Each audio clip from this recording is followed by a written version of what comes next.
Do you realise that it's now 20 years since the Wool Reserve Price Scheme was paying 820 cents a kilo?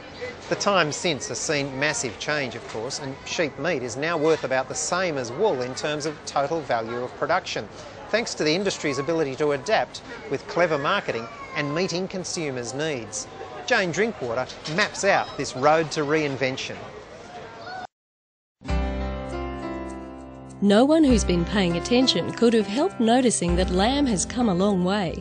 This was, after all, an industry which existed as an afterthought to wool production.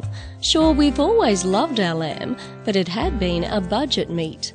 Massive peaks and troughs in supply, quality that could only be described as patchy, and a reputation for being a bit fatty, lacking versatility and tricky to cook, meant lamb was always undersold. Something had to change. Back in 1982, and we had a significant drought here, lambs were making $16 to $20 a head, and it was absolute dire straits for that industry. And I think that sort of built up the momentum and passion that if we are going to do something about this industry, we'd better hurry up. And I think a lot of people did put their own vested interest to one side and said, how on earth do we make this actually work? So I think the impetus was significant. People from all areas of the supply chain came together to devise a way forward. The resultant Lamb Industry Strategic Plan, released by the Meat Research Corporation and the Sheep Meat Council of Australia, marked a turning point. So there was an absolute vision spelled out there with a logic surrounding that, and then we kept on putting the building blocks together to enable a modern, viable industry. And then the whole industry getting behind that and aiming for that light on the hill. And I mean the whole industry as a whole box and dice. And that light on the hill was a common goal to increase the value of the industry from $1 billion a year in 1991 to $2 billion by 2000. Better genetics and improved feeding regimes began to shift the production calendar from very seasonal to today's year-round supply of high-yielding carcasses with consistent eating quality. Developments in genetics were pivotal. With industry investment, Selection Tools Lamb Plan and Merino Select were launched in the early 90s and now consistently deliver those much sought-after, larger, leaner lambs. We're increasing the weights of the lambs. One time we used to turn them off at 14 kilos, now we're turning them off at 20, 24 kilo dress weights. We can now virtually type up the type of animal we want, whether it be muscling, whether it be growth, whether it be fat. And if we can match all those together with what the consumer wants, we've got a fantastic bulletproof product. By 2003's Prime Time campaign, producers were capitalising on proven breeding, feeding and management technologies to build profitable, sustainable enterprises.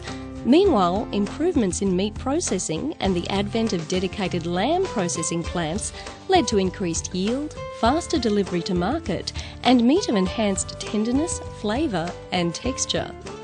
The work that we've done within the abattoirs with the meat probe, which takes all the guesswork out of it. By doing electrical stimulation or accelerated conditioning, as you call it, it enables us to age the lamb 3 days in the shortest possible time. And then coming through with the right sort of refrigeration, the right sort of vacuum packing, it's all given a shelf life that's up to 9 or 10 weeks, which has been something that we never had in the past.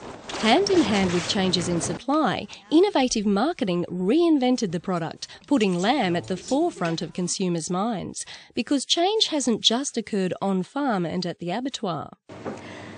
It's also occurred here at the end of the supply chain, where the industry has repositioned lamb to keep pace with the changing tastes and needs of the Australian consumer.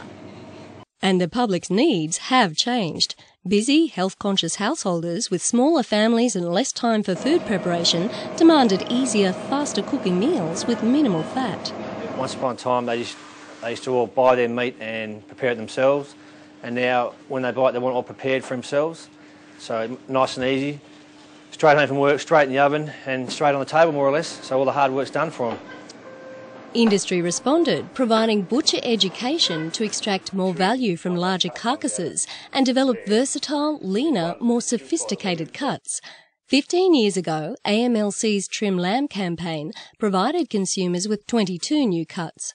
Aggressive marketing, coupled with retailer collaboration to improve merchandising and educate consumers on how to use the new cuts, reposition lamb as a modern, healthy, premium protein option. Lamb was back on the menu. We love our lamb. It's the flavour of Australia. I don't see any reason why this can't continue.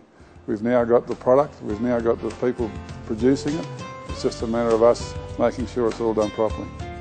The prime lamb success story is a result of collaboration with industry bodies, government, researchers, producers, processors, marketers and retailers working together to improve supply and build demand. But the Australian consumer's rekindled love affair with lamb is only one side of the story. The industry's ability to recognise and capitalise on export opportunities also played a significant part in building the worth of Australia's sheep meat industry. But that's a story for the next episode, when we take a look at how lamb really took off as an export product.